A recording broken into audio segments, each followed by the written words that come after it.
Sonntagmorgen 8:30 Uhr bei euch, 9:30 Uhr bei mir in Zypern, dieser Livestream. Ich habe es angekündigt, den sende ich vom Handy aus, den sende ich von Zypern aus.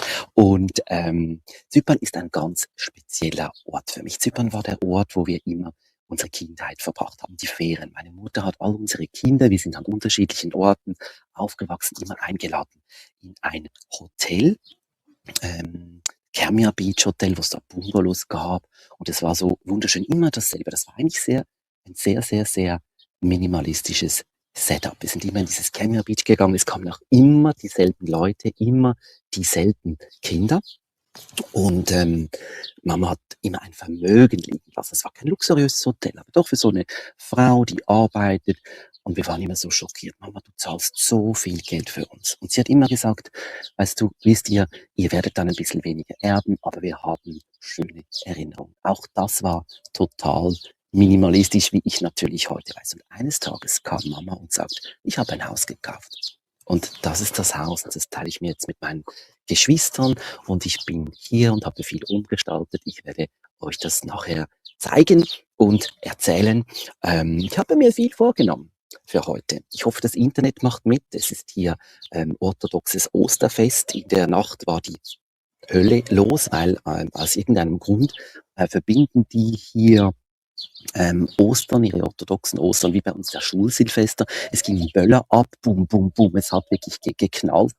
Naja, ich will das nicht kommentieren. Ich bin froh, dass die jetzt alle am Schlafen sind. Also wenn es beginnt zu schießen, dann nicht, weil irgendwie der Krieg in der Nähe ist, der ist in der Nähe, sondern weil die nochmal die orthodoxen Ostern feiern. Wie kommen wir in die Essenz? Wie bleiben wir in der Essenz, falls wir denn schon da sind? Selbst wenn alles scheinbar schief geht, wenn es nicht so läuft, wie wir wollen.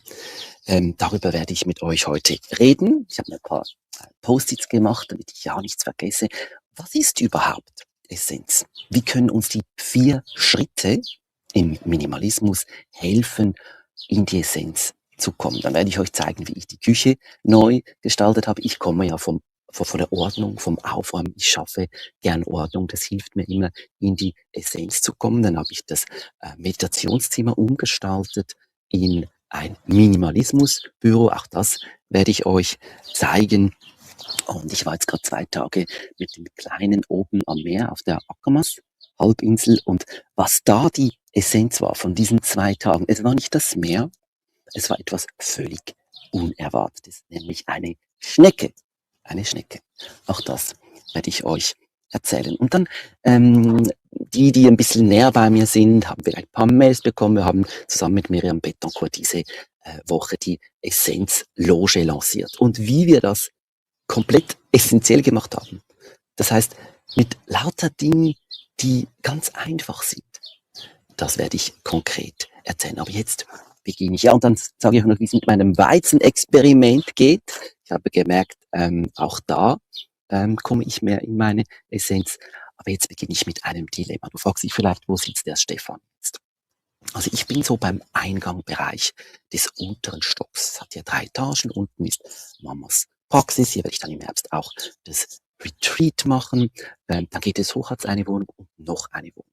Und hier sind die Wurzeln. Das sind Wurzeln eines wunderschönen Bougainvillias, den meine Mutter gesetzt hat vor weit über 20 Jahren. Der ist total gewachsen. Und das Schöne an diesen Wurzeln ist, das zeige ich euch jetzt kurz, ist, wie es oben aussieht. Also das ist die Aussicht von meinem kleinen Minimalismusbüro, wo ich heute gestaltet habe. Ich merke, mit Schatten ist das so ziemliche Herausforderung. Aber das sehe ich. Also das ist die Krone dieser Wurzeln. Jetzt gibt es aber ein Problem. Und ich sage, es ist ein Dilemma, weil ich habe noch keine Lösung. Vielleicht finden wir im Laufe dieses Livestreams die Lösung. Jetzt beginnt, das ist so ein bisschen wild gewachsen. Also damit man ins Haus gelangen kann, muss man sich jetzt so bücken. Und naja, am Anfang ging's noch, wir sind irgendwie drumherum gegangen, aber hier unten ist es jetzt so zusammengewachsen, dass man eigentlich fast nicht mehr durchkommt. Also ich möchte euch das zeigen, deshalb beginne ich den Livestream hier unten, vielleicht bleibe ich dann auch noch eine Weile hier. Also wenn ich jetzt da nach hinten gelangen möchte, also ihr seht es, es ist schon nicht so ganz kies. Also ich muss so laufen.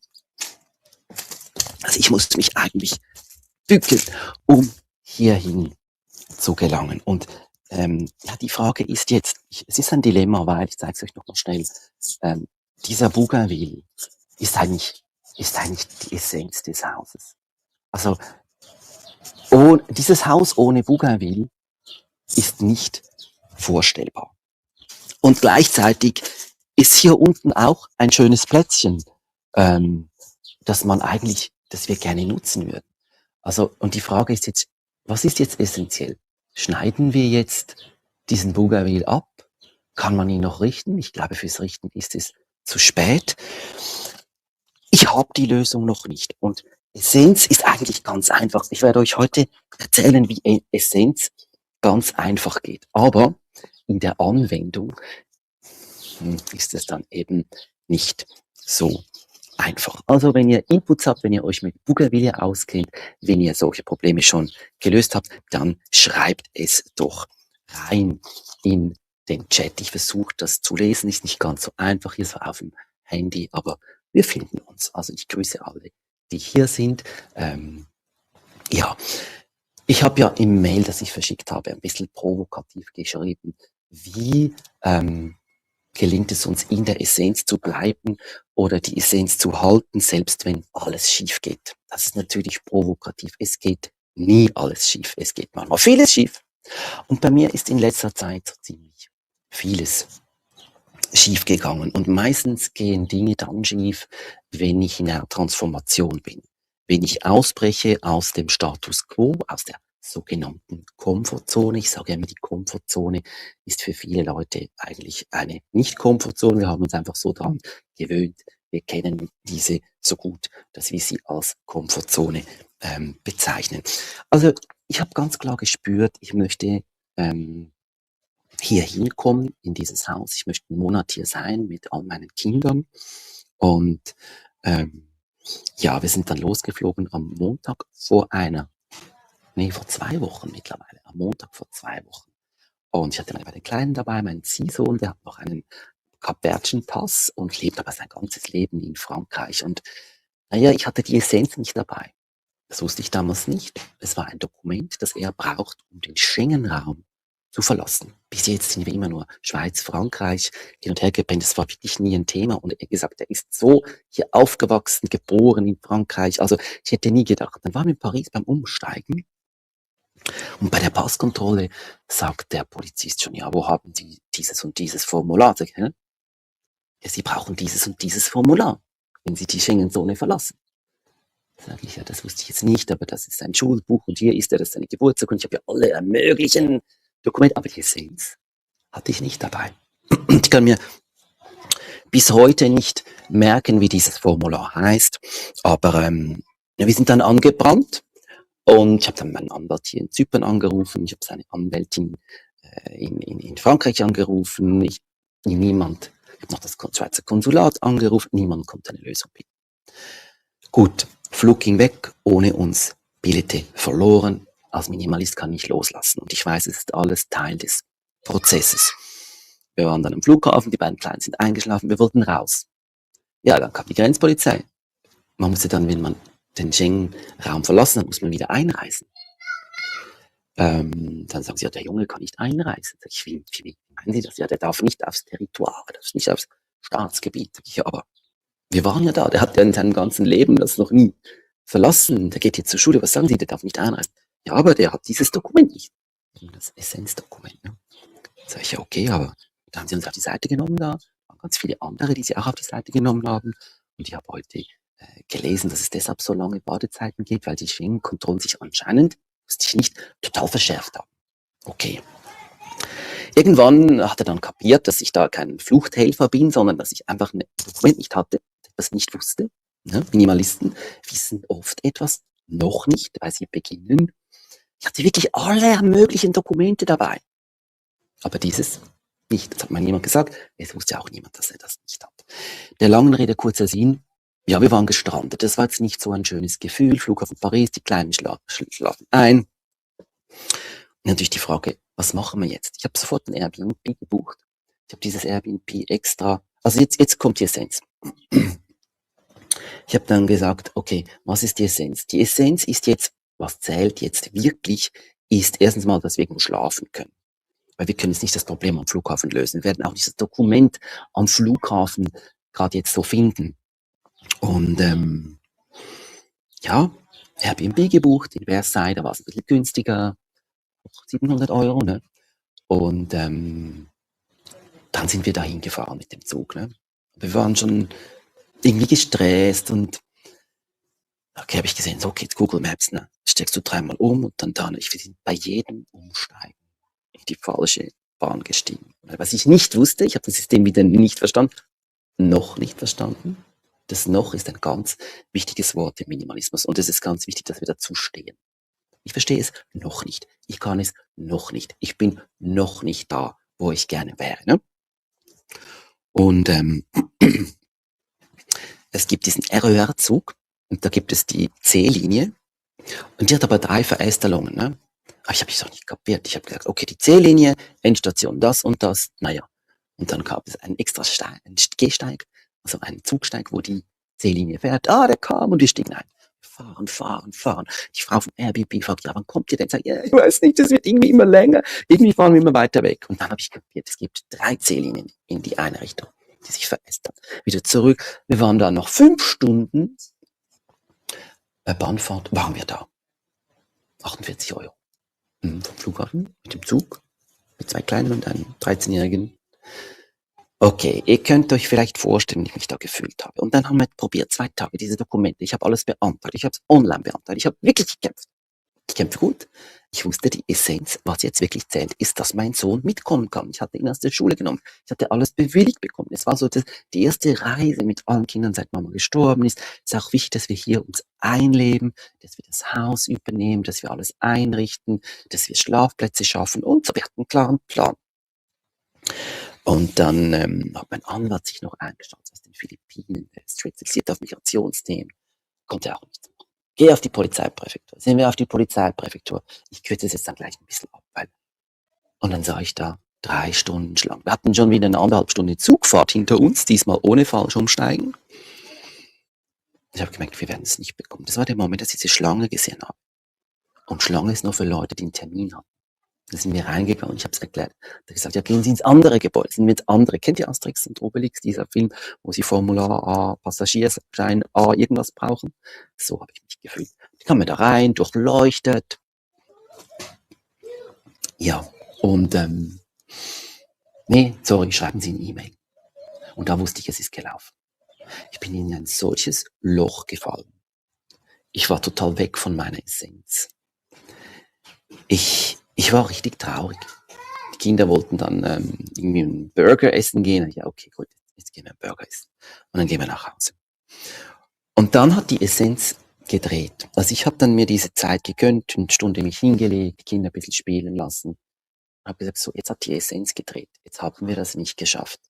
Wir haben das nicht geschafft. Ich akzeptiere das. Im Minimalismus schauen wir immer sehr ehrlich in den Spiegel. Und ich versuche auch hier immer sehr ehrlich zu reden mit den Menschen, die ich coache und jetzt auch in der Essenz immer sehr ehrlich zu sein, authentisch. Weil nur dann passiert Transformation. Solange wir so tun, als ob, ja, ihr wisst, was ich meine. Aber ich sage, was ist jetzt die Essenz? Die Essenz ist jetzt, dass wir uns eine schöne Zeit machen. Dass der Sohn, der am Samstag allein zurückfliegen muss, zum allerersten Mal mit 13, dass der trotzdem schöne Erinnerungen hat. Und ich habe plötzlich gemerkt, dieses Versailles-Schloss sind natürlich auch nicht reingekommen. Da muss man ewig Tickets vorher reservieren oder wieder lange Schlange stehen. Wir haben uns eine richtig schöne Zeit gemacht. Und das war danach die Essenz. Also was ich jetzt merkt, bei der Essenz ist nie immer dieselbe Essenz. Sondern es geht immer um die Frage, was zählt gerade jetzt. Essenz ist immer sehr momentan. Ja, dann sind natürlich noch andere Dinge schiefgegangen. Es geht ja nie was schief. Es kommt anders, als wir denken. Ich wollte eigentlich über die DDR reden. Ich hatte einen super Thumbnail gemacht. Ich hatte 2 wunderbare Gäste eingeladen, die Gundela und die Marion. Ich hatte die auch schon in Talks. Und ich habe gemerkt in meinen Coachings, dass oft Menschen, die aus der ehemaligen DDR kommen, gewisse Vorteile haben, weil sie kennen und lieben und schätzen das Einfache und gleichzeitig gewisse Nachteile, weil sie können nicht loslassen. Oder viele denken immer, man könnte das noch brauchen. Und über diesen Punkt wollte ich gern reden und ich habe einfach gemerkt, ich war da noch weg auf der Ackermannshalbinsel, hatte schlechtes Internet, haben versucht zu testen, ich bin nicht mal reingekommen, haben wir entschieden, wir lassen's. Stefan redet jetzt einfach wieder mal allein. Ich rede eigentlich gern, ich habe meistens einen Gast, ich habe gern ein Gespräch, aber das hat bei uns allen enorm Druck rausgenommen. Und dann haben wir jetzt die Essenzloge, die haben wir lanciert, die ist jetzt seit Freitag mal für die erste Runde. Die Gründungsmitglieder sind dabei und ich will die Telegram-Gruppe ganz einfach gestalten. Und die Technik hat nicht mitgespielt. Also ist auch wieder nicht so gegangen und ich werde das jetzt mit mir am Montag lösen. Aber wir sind immer gefordert, wenn wir in die Essenz kommen wollten. Ich hatte vor kurzem gerade ein sehr schönes Coaching mit einer wunderbaren Frau, die ich begleiten darf. Und es ging genau auch um die Essenz. Und sie hat einen echt spannenden Satz gesagt. Und den zitiere ich jetzt hier. Ich schaue mit den Menschen, die ich begleite, an, in welchen Situationen bist du in der Essenz? Wo gelingt es dir ganz einfach? Und wo fällst du raus? Und sie hat gesagt, eigentlich immer dann, wenn ich zu hohe Erwartungen habe, dann bin ich nicht in der Essenz. Dann falle ich raus aus meiner Essenz. Und ja, das wollte ich erzählen. Ja, ich bin ja jemand, der lebt sehr momentan, der lebt sehr spontan. Und trotzdem wollte ich heute ein paar Post-its machen, habe allerdings vergessen, was da drauf steht. Und heute Morgen um 6 fand ich, dass jetzt als nächstes dran ist, dass ich mit euch über die Frage rede, was ist überhaupt Essenz? Essenz, so sagen wir es auch in der Essenzloge mit Miriam, Essenz ist das, was jetzt wirklich zählt. Betonung auf jetzt. Und ich würde noch ergänzen, was für dich wirklich zählt. Weil meine Essenz und deine Essenz, die sind ganz anders. Und das versuche ich immer wieder auch in den Gruppen, die ich begleite, zu sagen. Ordnung für mich ist nicht dieselbe Ordnung wie für dich. Es geht darum, das sagt der Hirnforscher Henning Beck und Bestsellerautor so schön, es geht darum, diesen Sweet Spot zu finden. Also dieser süße Punkt, wo es stimmt. Wo es eben nicht ins Cleane geht und gar nichts mehr, oder wo es aber auch nicht zu viel ist. Da, wo es stimmt. Also bei der Ordnung ist das eben, das sagt Henning Beck, der Sweet Spot. Und im Leben oder im Business, wir fokussieren uns ja aufs Business, geht's um die Essenz. Naja, das Essenzdenken ist natürlich inspiriert vom Pareto-Prinzip. Das kennt ihr bestimmt. Das ist ein italienischer Forscher, der das vor langer Zeit bemerkt hat, diese 80-20-Regel. Der besagt, dass wir eigentlich immer nur 20% ist, das sage ich jetzt nicht, ist die Essenz. Der Rest ist unnötig. Doch die Kunst besteht darin zu erkennen, was ist unnötig und was ist die Essenz. Und das kannst du jetzt, wie gesagt, auf alles anwenden. Also zum Beispiel 20% der Kunden bringen 80% des Umsatzes. Das sind die das Schiff, das ist das Benzin für den Tanker, die bringen das Schiff vorwärts. Und die anderen, die surfen mit und das ist super gut. 99% meines Contents mache ich kostenlos, weil mir das wichtig ist, weil ich diesen Geist, weil ich Leute mitnehmen möchte, die auch nie irgendwas kaufen von mir. Ich lebe nicht, um Dinge zu verkaufen. Ich lebe, weil ich in die Essenz, immer mehr in die Essenz finden möchte. Also 80-20, frag dich mal in allen Bereichen.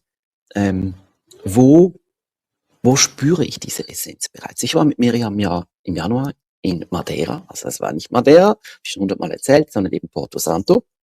Ist ein bisschen schief gegangen oder anders gekommen bei der Buchung. Und vieles war nicht okay bei diesem Apartment, das wir auf Airbnb gemietet haben. Aber das Einzige, was uns wirklich gestört hat, war, dass wir gefroren haben.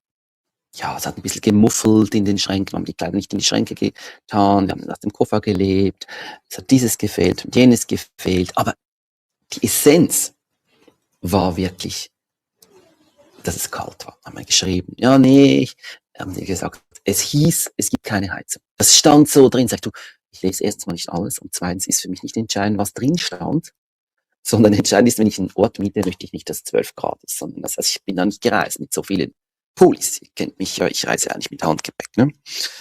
Und das war die Wärme. Wir haben dann eine Decke bekommen, eine Wolldecke und eine ganz, ganz, ganz kleine Heizung. Eine ganz kleine Heizung. Und so sind wir gekommen und hatten eine gute Zeit. Den Rest haben wir gar nicht versucht in Ordnung zu bringen oder in einen Konflikt zu gehen. Also bei den Dingen, beim Aufräumen, ich habe ja alles, was ich gelernt habe über Minimalismus, beim Loslassen, beim Organisieren und Aufräumen gelernt. Und da hat Selim Tolk nämlich sehr, sehr viel verdanke. Das ist der führende Minimalist in der Schweiz. Und mit ihm zusammen habe ich auch meinen Online-Kurs gemacht, das Minimalismusbüro. Und Selim sagt, eigentlich sind maximal 20% deiner Dinge wirklich die Essenz. Das sind die Dinge, die du täglich brauchst, die du gerne hast, die du auch vermissen würdest. Also bei den Dingen ist es relativ einfach zu sagen, was ist die Essenz. Und bei die 80% ist die Frage, wie gehst du mit denen um? Ich habe schon 80% meiner Dinge losgelassen und wieder von dem, was ich habe, sind nur noch 20% meine Essenz. Also es scheint, dass sich unser Blick verändert. Wenn wir einen Essenzblick haben, verändert sich unser Blick. Und es wird immer klarer, was diese Essenz ist. Und in der Essenzloge sage ich, unser Ziel ist, dass ihr lernt, in einem Tag zu schaffen, wofür andere 5 brauchen. Jetzt nicht, weil ihr 24 Stunden am Tag arbeitet, weil ihr euch auspresst wie eine Zitrone, sondern weil ihr durch die Schritte, die wir euch beibringen werden und den Fokus, den ihr entdecken werdet, merkt, das kann ich weglassen, das ist nicht Essenz, das ist nicht Essenz und das ist nicht Essenz. Also immer, wenn ihr merkt, ihr seid jetzt da, wo es wirklich ans Eingemachte geht, wo es sich richtig anfühlt, wo ihr einfach im Bauchgefühl merkt, hey, das ist richtig. Meine Mutter hat dieses Haus gekauft, ohne jemanden zu fragen. Dann in der Schweiz wollte sie später noch ein Haus kaufen, als sie sich getrennt hat und hat mich immer mitgenommen, irgendwelche Besichtigungen für Häuser. Die Häuser waren nie gut. Und ich hatte jetzt langsam keine Lust mehr, weitere Häuser zu besichtigen, weil ich das nicht sehr inspirierend finde, sondern eher frustrierend. Und dann irgendwann rief sie mich an, hey Stefan, ich habe ein Haus gekauft. Jetzt hätte ich beleidigt sagen, du hast mich nicht mitgenommen, du hast mich nicht gefragt. Mangeldenken. Stattdessen habe ich gesagt, hey toll, dann muss es richtig ein gutes Haus sein. Und so war es. Also frag mal die Entscheidung, die du so einfach spürst, weil du merkst, es ist richtig. Das sind Essenzentscheidungen. Auch beim Kaufen. Wenn du das kaufst und du merkst, es stimmt, das bereust du nachher nicht. Vielleicht wirst du es nicht ewig brauchen und vielleicht kaufst du später noch was anderes. Aber Essenz, da schwingt Wahrheit mit. Ja, ich habe euch versprochen, dass ich euch kurz zeige, wie uns die 4 Schritte vom Aufräumen und vom Minimalismus helfen kann, in die Essenz zu kommen und die Essenz zu finden. Die 4 Schritte, die bei mir dabei sind, kennen es. Erstes ist der Mindset, zweites ist das Minimalisieren, drittens ist das Methodisieren und das 4. ist das Meistern. Ich mag ja das Meistern am liebsten, weil da sind wir immer dran. Da geht es dran, diese Prinzipien, Kies oder Parkinson-Gesetz und so weiter und so fort, Sofortprinzip, die wirklich zu meistern in allen Situationen. Erster Schritt ist, wie gesagt, der Mindset. Konkret machen wir da die Not-to-Do-Liste, was wollen wir nicht. Ich zeige es euch noch an einem konkreten Beispiel. Und zweitens ist, da gehört noch zum Mindset, gehört noch die Werte, also der Minimalismusfilter. Wir überlegen, welche Werte wollen wir eigentlich? Das kannst du global machen für dich, das kannst du für ein Projekt machen, das kannst du für die Küche machen. Das sind die 3 wichtigsten Werte und alles, was nachher kommt, muss diese 3 Werte nähren. Ich mache es nachher gerade konkret, Beispiel unserer Telegram-Gruppe. Das zweite ist das Minimalisieren. Weniger ist mehr. Je weniger du hast, umso einfacher hast du Ordnung. Auch bei Projekten. Lass alles weg, was unnötig ist, was nicht essentiell ist und arbeite dann mit dem, was essentiell ist. Ich habe kürzlich Miriam die 10 Millionen Frage gestellt. Miriam kennt mich mittlerweile. Sie weiß, ich bin offen, ich bin direkt. Ich habe gesagt, Miriam, du und ich hätten jetzt oder morgen oder übermorgen 10 Millionen auf dem Konto, egal woher. Würden wir diese Essenzloge immer noch machen? Ja oder nein? Und wir beide haben gesagt, natürlich würden wir es machen.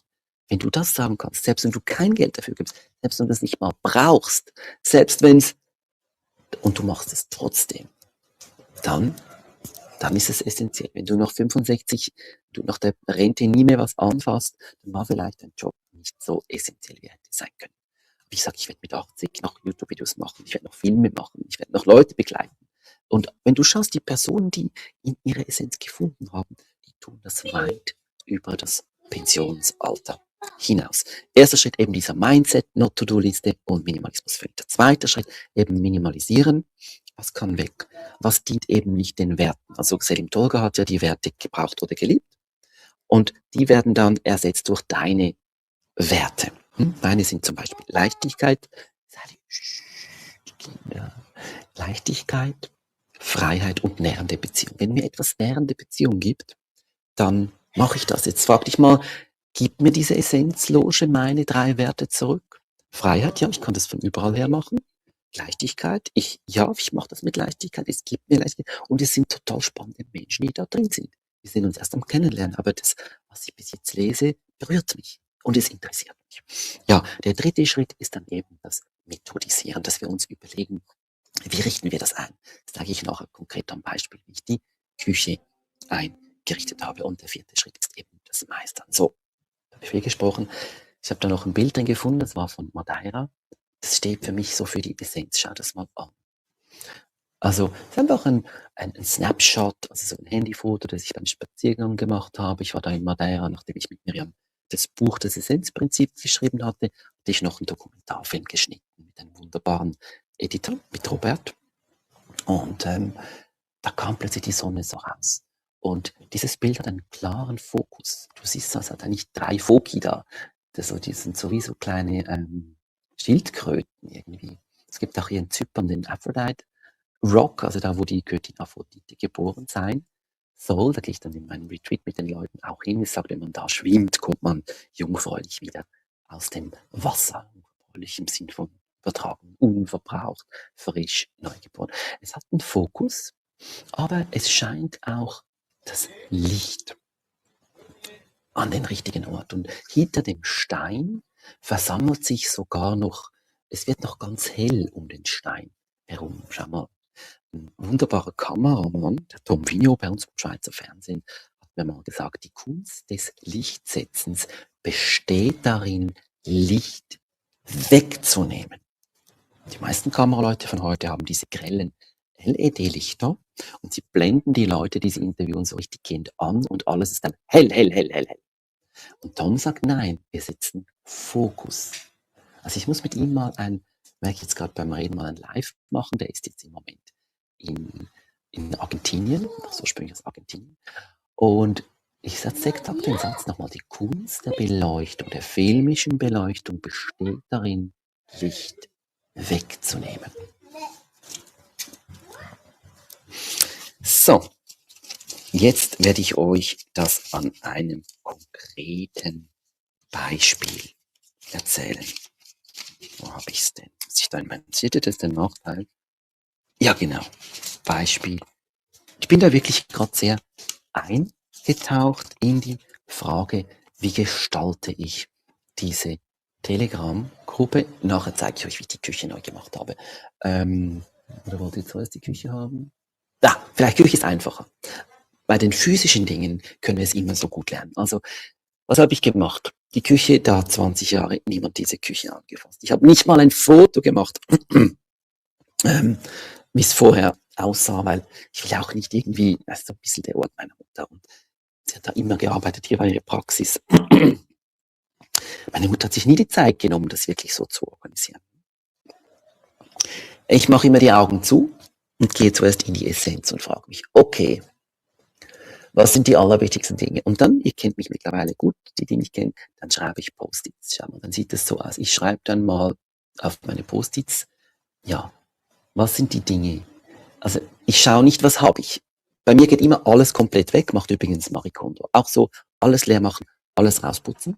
Und dann schaue ich beginne auf dem weißen Blatt und ich nehme zur Hilfe meine Post-its. Und dann schiebe ich die rum. Ich habe natürlich alles leer gemacht, ich mache das kurz. Alles leer gemacht, alles geputzt und dann habe ich die Post-its verteilt. Die Hälfte ist etwa weggekommen, ja, mir haben gewisse Dinge gefehlt. Ich hatte es nicht, aber jetzt mache ich euch das Türchen noch auf. Da war mein Vater ist ja ein Minimalist. Nee, das ist das falsche Türchen, das ist die linke Seite. Ihr seht, ich habe die großen Teller, kleine Teller, ein paar Gläser, ein paar Tassen. Bei mir, das war für mich neu, ich wollte, dass die Schüsseln einzeln stehen. Es nervt mich, wenn ich da graben muss in diesen Schüsseln. Wenn ich da irgendwie, ich will die greifen können. Und oben steht das Pastasieb, dann noch eine große Salatschüssel und oben die Tellerchen, die Plastiktellerchen für die kleinen Kinderchen. Und da, schau mal, da bin ich total mutig vorangegangen. Ich habe genau noch 3 Pfannen behalten. Eine Bratpfanne, eine kleine Pfanne, um irgendwelche Eier zu kochen oder eine kleine Suppe und die große Pfanne. Dann habe ich oben dann prominenter lag die Tupperwares, die Nüsse, die jetzt sehr wichtig geworden sind für mich. Und das war's. In den Schubladen haben wir auch genau ein Set behalten. 3 Messer, 2 Kellen. Und das kann atmen. Und dann haben wir hier noch, weil wir haben echt, das ist eine kleine Küche, das ist der einzige Ort, wo man was schneiden kann. Und durch dieses wunderbare Schneidbrett, ich glaube, es ist sogar Glas, das Mama hatte, wird das nicht so gemüllt. Und wir haben den Wasserkocher für Tee, Milchschäume, ein bisschen Luxus, mal schauen, ob wir den wirklich brauchen. Und für meinen Vater die Kaffeemaschine. Also so habe ich das gemacht bei der Küche. Jetzt erzähle ich euch kurz, wie ich das übertrage bei so etwas doch ein bisschen komplexerem wie eine Telegram-Gruppe. Und nachher gehen wir zur Schnecken-Story in der Ackermas-Halbinsel. Und dann, ja, ich glaube, alles, was ich mir heute vorgenommen habe, schaffe ich nicht. Also, was ist die Essenzloge? Die Essenzloge ist der Raum. Wir geben ein Navigationstool mit. Aber wir haben auch einen Raum, wo wir uns austauschen, wo wir uns über die Frage austauschen, was hilft dir, was hilft mir, mehr in die Essenz zu kommen? Wo ist es uns gelungen? Ich möchte eine ganz einfache Struktur haben, die das widerspiegelt. Ich habe alle Fehler schon gemacht, die man machen könnte, mit zu vielen Themen in Telegram-Gruppen. Ich nehme jetzt die 4-Schritt-Regel im Minimalismus, der Mindset. Also ich schreibe zuerst mal aus, was ist überhaupt das Ziel dieser Telegram-Gruppe? Welche Werte soll diese Telegram-Gruppe fördern? Erstens mal Inspiration. Also ich möchte gern da reinschauen, mich jedes Mal freuen. Jedes Mal. Zweitens, ich möchte etwas lernen. Ich möchte von den Menschen, mit denen ich mich auf diesen Weg begebe, etwas lernen. Und das Dritte ist, ich möchte einen positiven Vibe da drin haben. Wir haben genug. Ich arbeite als News-Journalist. Wir müssen oft Themen machen, die nicht so erfreulich sind. Ihr kennt es. Gewisse Leute hören sogar auf. Ich verstehe es, überhaupt Medien zu konsumieren. Ne? Bei mir gehört es dazu. Ich lese 3 Tageszeitungen am Tag. Ich will wissen, wo was passiert. Aber das ist meine DNA. Aber eben, ich möchte Inspiration, etwas lernen und etwas Positives rausnehmen. Jetzt auch wenn du nie in dieser Essenzloge sein wirst, ich zeige dir das nur als Beispiel, wie ich das bei allem anwende, diesen Minimalismus und wie es mir wirklich hilft. Also die Werte sind klar, das ist der Minimalismusfilter. Zweiter Schritt beim Mindset, ich habe es euch gesagt, ist die Not-to-Do-Liste. Was möchte ich nicht? Ja, wir erschaffen das. Das ist unser Gebäude, unser Gefäß, diese Loge haben Miriam Betagur und ich erschaffen. Und wir geben gewisse Parameter vor. Also zum Beispiel, was mir total auf den Sack geht, in LinkedIn, dieses ständige Self-Promotion. Also ich bin der Beste und ich habe wieder dieses Problem und noch diesen Master und noch da und noch. Das ist für mich so ein bisschen wie mit einem Ferrari durch die Gegend fahren und allen zeigen und so laut machen, wie, ich weiß nicht, also jedem sein Ferrari, jedem sein Diplom. Ich finde es toll, wenn Menschen stolz sind. Ich bin auch stolz auf ganz vieles. Aber ich dann so rumgehen muss und alle immer nur überzeugen muss, dass ich der oder die Beste bin. Also das möchte ich nicht. Dieses Prahlen, dieses Angeben, dieses ständig sich vermarkten und verkaufen. Ja, ich glaube, dass das auch ein bisschen vorbei ist. Aber das ist ein anderes Thema. Also ich bin der Beste, möchte ich nicht. Dann, was ich auch nicht möchte, dieses Bewerten. Es gibt in vielen Gruppen Leute, die ins Bewerten kommen. Ich meine das nicht böse. Niemand macht das aus Boshaftigkeit heraus. Aber ich habe gemerkt, das blockiert irgendwie das Wachstum. Also das Bewerten, ich möchte nicht, dass wir einen wertfreien Raum haben. Ne? Logisch, dass wir auch nicht politisch und religiös diskutieren und so. Das ist mittlerweile, gehört zum Standard. Also wenn es eine Gruppe gibt zu diesem Thema, bleibt man in der Regel bei diesem Thema. Dann dieses Linkitis. Es gibt ja die einen Leute, die erzählen nie was von sich, sondern tun ständig irgendwelche fremden Links rein. Das möchte ich auch nicht. Ich möchte, dass wir von unserer Erfahrung erzählen. Ich war mal in einem sehr spannenden Workshop und ich habe danach eine kleine Gruppe gegründet und ich hätte mich gerne ausgetauscht mit den Menschen über das Thema des Workshops. Und die eine Frau hat immer irgendwelche Predigten reingehängt. Ich hatte keine Lust, die zu hören. Ich wollte eigentlich erfahren, wie sie damit umgeht. Und das möchte ich, dass der Fokus bei uns ist. Und nicht irgendwo im Außen und hier und da und links. Ich habe auch nicht Zeit, so viele Links zu schauen. Wir wollen ja in die Essenz kommen, wir wollen vereinfachen. Ne? Und ja, und jetzt kann ich nicht mehr lesen. Ah ja, noch ein Punkt noch. Was ich von Anfang spürte, ich möchte eigentlich nicht, dass wir so Ratschläge geben, sondern dass wir von unserer eigenen Erfahrung erzählen. Also wenn jemand was schreibt, habe ich vielleicht was Ähnliches erlebt, aber es ist doch ganz anders, wenn ich sage, hey, Gisela, mach doch mal das. Okay, jetzt kommt der Stefan und sagt der Gisela, was sie machen soll. Ne? Aber wenn ich sage, du, spannend, was du schreibst, Gisela, ich hatte damals das und so und habe das und das gemacht und habe daraus gelernt, dieses und jenes. Und sofort ist eine andere Qualität da. Und ihr versteht es jetzt, eine Qualität, die die anfänglich definierten Werte fördert. Ja, und das Konglomerat, und ich werde es am Montag mit Miriam umsetzen, ich bin zwar Administrator, aber habe anscheinend nicht die Rechte, diese Themen zu machen. Ich mache genau 3 Gefäße. Das erste ist wirklich der Austausch. Das ist das Hauptgefäß, wo wir austauschen werden. Das zweite ist, ich nenne das Umsetzungstagebuch, wo wir einfach nur reinschreiben, was wir geschafft haben, was wir erreicht haben und vielleicht irgendwann sagen, wie wir die Minimalismusprinzipien genutzt haben. Hier, ich habe das so und so gemacht, Chris hat mir geholfen, indem ich dieses und dieses gemacht habe. Oder die To-Do-Liste hat mir geholfen, indem ich das und das weggelassen habe. Warum ist das spannend zu lesen? Weil dann sehen andere, es geht ja immer um die Umsetzung. Sehen andere, der Christian hat das so und so gemacht. Vielleicht könnte ich das mal probieren. Also, und schon wieder haben wir gegenseitige Inspiration. Der dritte, Gott sei Dank nur 2, aber der dritte ist Fragen an Miriam und mich. Wir haben ja immer am Montag um 12 dieses Livestream, wo wir erzählen, was wir gerade machen. Und da können wir auch Fragen aufnehmen. Und wir haben da zweimal haben wir so einen Call, wo wir das aufnehmen können. So, jetzt habe ich viel erzählt, aber ich wollte euch das als Beispiel zeigen, wie die minimalistischen Prinzipien, die 4 Schritte, uns immer wieder helfen können, in die Essenz zu kommen. Immer wieder. Immer wieder. Und ich habe es euch am Beispiel der Küche gezeigt und ich zeige es jetzt noch kurz und ich glaube, dann mache ich noch ein paar Schritte und zeige euch noch die Aussicht. Aber dann war es, glaube ich, genug für heute. Nee, die Schnecke habe ich euch versprochen. Nee, ich kann jetzt nicht aufhören. Die Schnecke. Also,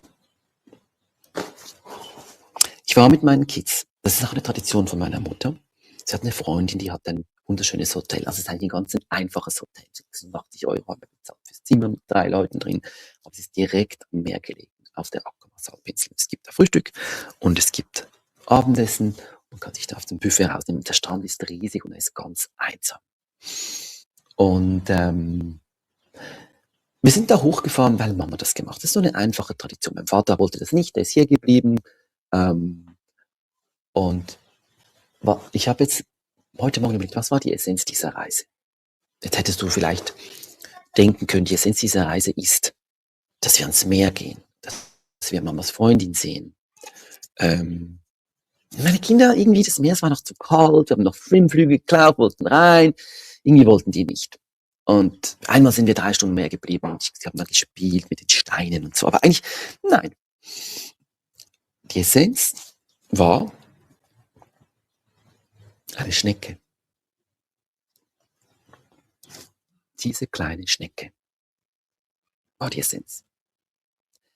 Und anhand von diesem Beispiel habe ich etwas total Spannendes gelernt. Jetzt kommt gerade mein Vater da hoch, der hat jetzt irgendwie wieder Eier gekauft im Dorfladen. Offensichtlich ist der Dorfladen trotzdem heiligen Ostern Sonntag offen. Also, Essenz ist nämlich immer etwas Unerwartetes. Wir haben da oben Menschen kennengelernt, einen kleinen Jungen, den Raphael, der ist 2. War für meine 2 Jungs 3, also auch immer noch 2, bald 3 und 4, total cool und sind rumgerannt, haben sich nicht mehr fürs Essen interessiert, für gar nichts mehr. Und der Vater ist aus Ghana, er war in England aufgewachsen und ist auch Fernsehjournalist, war früher bei der BBC und jetzt bei ITV. Und wir haben uns natürlich sofort verstanden. Und die Kinder haben sich mit Raphael verstanden. Und dann habe ich mit dem Vater, mit dem Journalisten gesagt, komm, wir machen einen Austausch, ich komme mal 2 Tage bei euch mitarbeiten und du kommst mal 2 Tage bei mir im Schweizer Fernsehen mitarbeiten und dann tauschen wir uns auch und machen einen kleinen Film. Und mein großer Sohn, der Ryan, hat sich sofort mit dem Raphael losgemacht, die haben gespielt und der Kleine, der 2-jährige, bald 3-jährige Lunis, war allein. Und dann hat die Mutter gesagt, ja, ist das jetzt allein? Ich so, nee, das ist eine Erfahrung für ihn. Er kann damit umgehen, weil seine Essenz ist weniger, er ist schon auch ein Beziehungsmensch, aber seine Essenz ist die Welt entdecken. Selber Dinge in die Hand nehmen und tun. Er war weg und irgendwann so nach 10 Minuten kam er, Papa, j'ai trouvé un escargot. Ich habe eine Schnecke gefunden, l'escargot féminin, glaube ich, l'escargot, französisch maskulin féminin. Und dann hat er mir die gezeigt und hat sich nicht getraut, die anzufassen. Und ich bin dann etwa 15 Minuten bei ihm mit dieser Schnecke geblieben. Dann hat er gesagt, Papa, wir kaufen jetzt Essen für die Schnecke. On va acheter à manger pour l'escargot. Ich gesagt, nee, wir sammeln beim Blättchen, haben wir ein paar Blättchen hingemacht. Und die Schnecke wollte dann die Blättchen nicht, wollte weiter. Und dann habe ich gesagt, schau mal, möchtest du mal, ich hatte noch nie in meinem Leben eine Schnecke so. Ja, ich rette die immer, tue die immer weg, wenn es regnet. Und dann hat mein Sohn da gelernt. Und er hat seine Hand hingehalten. Und die Schnecke ist gekommen. Die Essenz ist gekommen. Und dann ist die Schnecke über die Hand gekrochen. Und ich habe gesehen, ich habe es ja auch gemacht.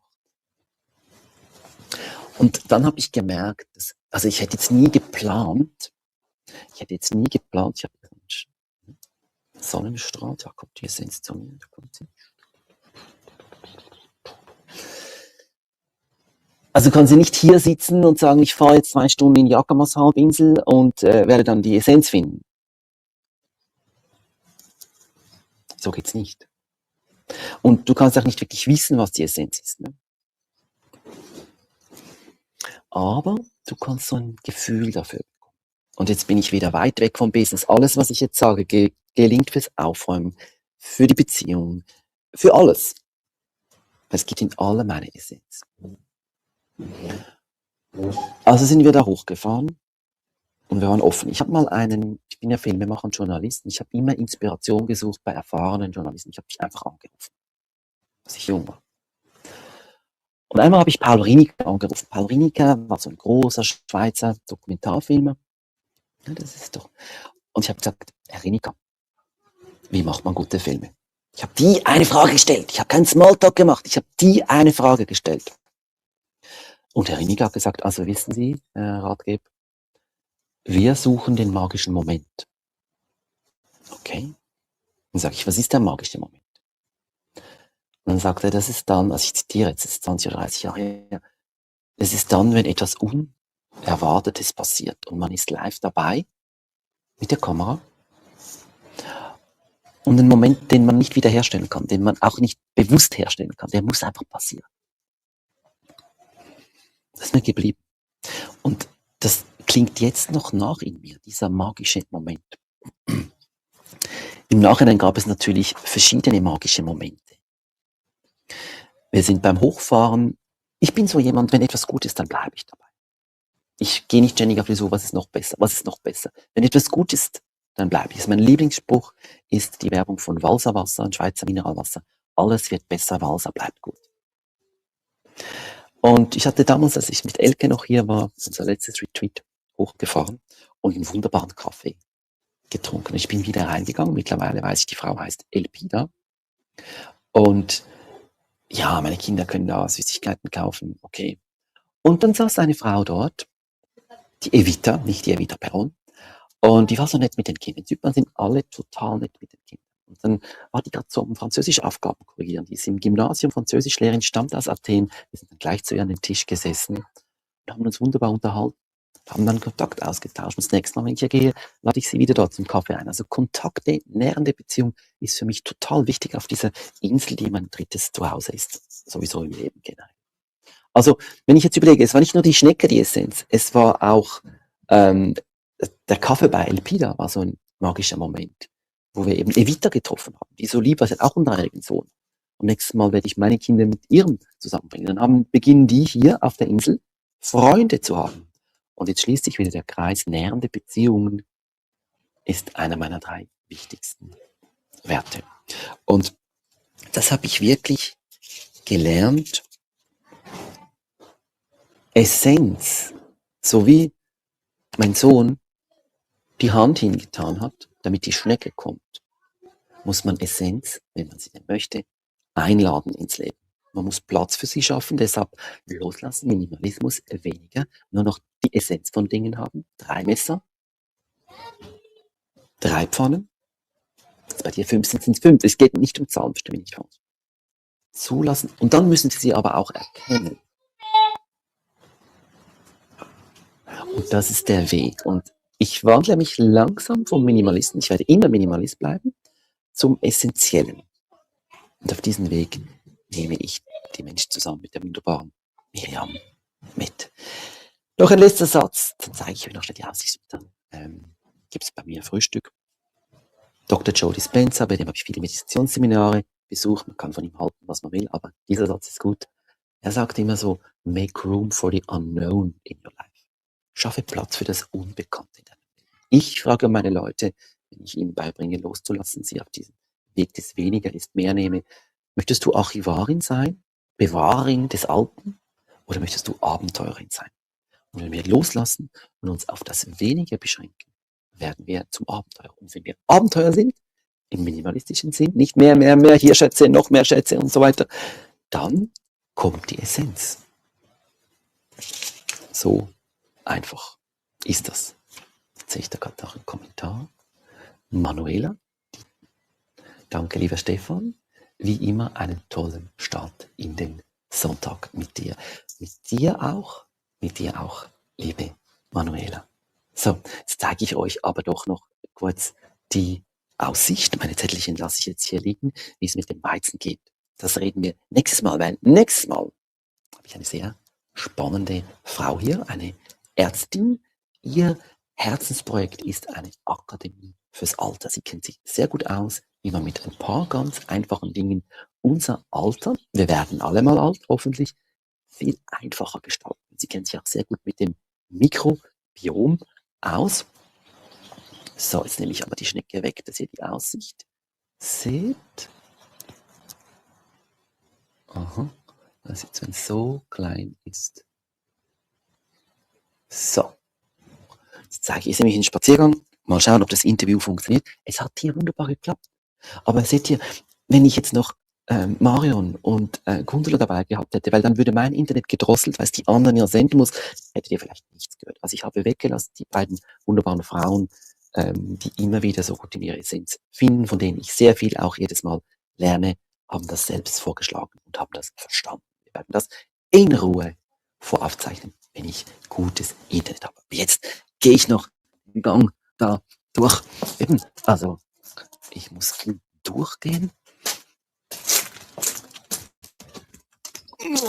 Voilà. So. So, hier sieht man ein bisschen ins Dorf runter.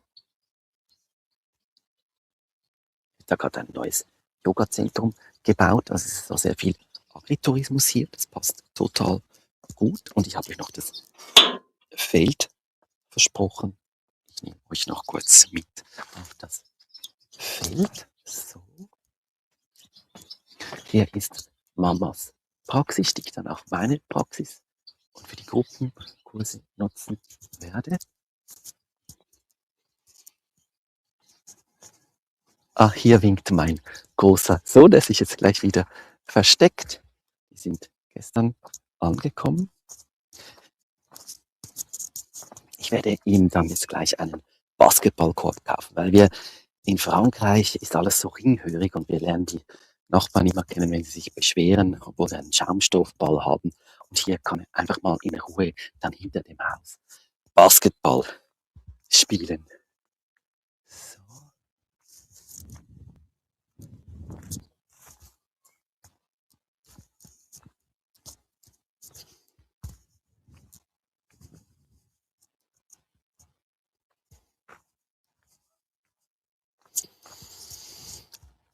So, Hier noch ein paar Schritte. Hier, ich weiß nicht, wie die Pflanze heißt. Kerbel oder so. Ja, ihr seht, das Problem mit dem Bougainville habe ich noch nicht gelöst. Aber indem ich schau mal, der kommt bis hier hoch sogar. Der kommt bis hier hoch.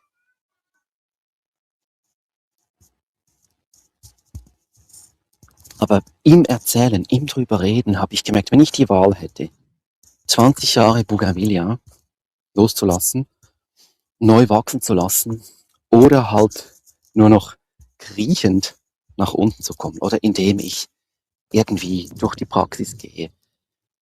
Ich glaube, ich glaube es nicht, meine Entscheidung ist gefällt. Also der Bougainvillea, der ist Mamas Seele hier und der Bougainvillea bleibt.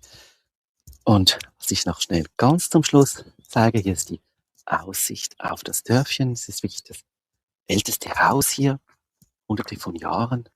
Ich bin so dankbar, dass meine wunderbare Mama damals auf ihre Essenz gehört hat und ihr hart erarbeitetes Geld als Lehrerin, als Therapeutin investiert hat und dass wir Geschwister ganz klar gesagt haben, das behalten wir. Das ist der Ort, ja, ich würde jetzt fast so sagen, wo wir in unsere Essenz kommen. Und Mama hat immer Kurse gemacht und Menschen mitgenommen. Und für mich war ganz klar, ich übernehme diese Tradition. Ich räume schon. Genau, ich habe gestern noch mein Minimalismusbüro gemacht. Das war wirklich, ich zeige auch das, sehr verstaubt. Ich habe hier, das war so eine Truhe, eine wunderschöne Truhe und da lag so Stickereien oben drauf. Und das hat quasi einen Abdruck gegeben, so quasi. Und das sieht jetzt so aus. Ja, morgen, da habe ich mir vorbereitet, überlegt, was will ich machen. Und ich habe das billigste, kleinste Tischchen bei Ikea gekauft für 15,98 € und einen einfachen Holzstuhl. Und irgendwie ist jetzt Raum da. Ich habe die ganzen Teppiche in diesem Raum weggemacht. Und die Kinder kommen rein, spielen. Es hat ein Sofa noch da. Ich wünsche mir noch ein Schlafsofa. Und ja, genau. Das ist das nächste kleine Projektchen hier. Ja, Lucia, danke für die tollen Anregungen. Schreibt Lucia, danke fürs Zuhören, danke fürs Interesse. Ja, ich frage mich ja manchmal schon, wieso machst du das und jeden Sonntag? Und dann, ja, die Antwort ist irgendwie, weil es zu meiner Essenz gehört, weil ich dranbleiben möchte und weil das eine sehr einfache Struktur ist, um dran zu bleiben. Wenn jetzt dann irgendwann niemand mehr kommt und niemand mehr das sieht, dann würde ich das loslassen. Aber ich sage immer, solange noch Leute kommen und hören, was mir so durch den bescheidenen Kopf geht, mache ich das ganz gern. Es ist so eine Tradition geworden. Jetzt gebe ich euch noch schnell das Schlussbild und wünsche euch einen wunderbaren Sonntag. Also wir hatten nicht immer so schönes Wetter. Wir hatten eine Woche Regen hier. Ne? Genau. Ich hoffe, da wo ihr seid, ist es auch ein bisschen friedlich und freundlich. Ich wünsche euch eine ganz gute Woche. Und warte, jetzt kommen dann noch ein paar Kommentare, die möchte ich natürlich unbedingt zeigen. Essenz ist für mich oft Begegnung. Hey, Lucia, so geht es mir echt auch. So geht es mir auch. Und ich glaube, man kann auch sehr viel beitragen, dass Beziehungen eben essentiell werden, dass Begegnungen. Man kann auch einfach mal eine Frage stellen. Was ist deine Essenz? Was ist eigentlich deine Essenz? Die Leute wissen nicht eine schnelle Antwort darauf. Ja, wie schön, Birgit, du treue Zuschauerin, du hältst mich auf Kurs. Das ist doch schön. Siehst du, solange ich das spüre, ich habe Birgit noch nie getroffen, ja, wir kennen uns rein online und von diesen Streams hier, und das finde ich schon das Schöne. Also, mein Job hier, den ich mache, den kann ich von hier aus machen. Okay, ich habe ein schnelles Internet bestellt, ich habe keine Ahnung, wann es kommt. Das wird das noch ein bisschen einfacher machen. Aber wir Minimalisten, das kennt ihr, wir warten nicht, bis es perfekt ist. Ich nehme halt in Kauf, dass es jetzt halt vielleicht mal nicht gegangen wäre. Aber ich bin da. Ich bin da und ich mache es. So, Ja, jetzt sprudelt es bei euch. Ich gehe nicht weg, solange es sprudelt bei euch. Essenz ist innere Stille. Absolut, absolut. Und es schließt sich insofern auch wieder ein Kreis. Das erzähle ich jetzt noch. Ich habe auch eine Ausbildung als Krankenpflegetherapeut gemacht und meine Mutter war ja die ganz große Krankenkassenpsychotherapeutin. Sie hat es in die Schweiz gebracht und sie hat die Krankenkassenanerkennung bewirkt für diese Therapieform. Und meine Mutter hat immer so schön gesagt, da geht es eben innere Stille, also in diese Ruhe zu kommen. Wir nennen das sogar die Still Points, die Stillpunkte, wo wir das System der Primary Respiration, also der Primäratmung, ich gehe jetzt da nicht ins Unterrichten rein, in die Stille kommen. Und dann gibt es so etwas wie eine dynamische Stille. Dann kann ganz viel geschehen. Mama hat immer gesagt, ich kann jetzt als Therapeut nicht meine Hand hintun und irgendwie ein bisschen dreimal drehen und dann kommt es. Und so wie mein kleiner Sohn die Hand gehalten hat, damit die Schnecke kommt, hat meine Mama gesagt, wir spannen die Hände aus und warten, also wie Segel, wir spannen die Hände aus wie Segel und wir warten, bis der Wind kommt. Und dieses Warten, das muss man können, weil der Wind kann auch manchmal nicht kommen. Der kommt nicht auf Befehl, der kommt, wenn wir wirklich bereit sind. Und manchmal sind wir nicht bereit. Und ich habe, bevor ich mit Miriam begonnen habe, mit dieser Essenzloge, ein paar Mal gefragt, Miriam, was, wenn niemand kommt? Ich möchte es trotzdem tun. Und nach 5 Tagen habe ich jeden Tag eine Mail rausgeschickt. Die einen haben sich genervt, die anderen haben sich abgemeldet. Das ist auch okay. Das ist auch okay. Und 34 Menschen haben gesagt, hey, ich möchte da dabei sein. Das hat mich tief berührt, weil wir haben kein fertiges Konzept. Wir haben gesagt, wir nehmen euch mit auf diese Reise. Es geht um die Essenz, das ist klar. Wir zeigen das Beste aus Minimalismus und das Beste aus der Astrologie. Miriam hat einen unglaublichen Cosmic GTP gebaut. Mit dem rede ich manchmal 2-3 Stunden. Da tust du einmal dein Horoskop rein und sie programmiert jeden Monat, was die monatliche Konstellation ist. Jetzt kann man an Astrologie glauben oder nicht. Ich bin nicht so ein Gläubiger. Ich bin ein Probierer. Und ich finde es krass, was da schon rauskommt. Aber vergesst das wieder. Es geht darum, dass wir etwas gewagt haben, dass wir die Segel wie sagt man, die Segel setzen, die Segel hissen und warten, was kommt. Und es sind 34 Menschen da, die sagen irgendwie, ich möchte da dabei sein. Und das finde ich so berührend. Und das könnt ihr wieder auf alles übertragen. Oh, jetzt werde ich dann rot. Ne? So, gut, wer hat noch was? Ist das, ihr Lieben, ich lasse euch gehen, ich gehe frühstücken. Mhm. Ich würde gerne erzählen, aber das erzähle ich nächste Woche, wie es mir so geht. Weil seit ich diesen Weizen nicht mehr esse, dank Gundula, die mir eine Mail gemacht hat und ich habe ein Buch gelesen, bin ich total befreit. Aber dazu nächste Woche. Tschüss, ihr Lieben, einen wunderbaren Sonntag. Bis bald. Danke, dass ihr da seid.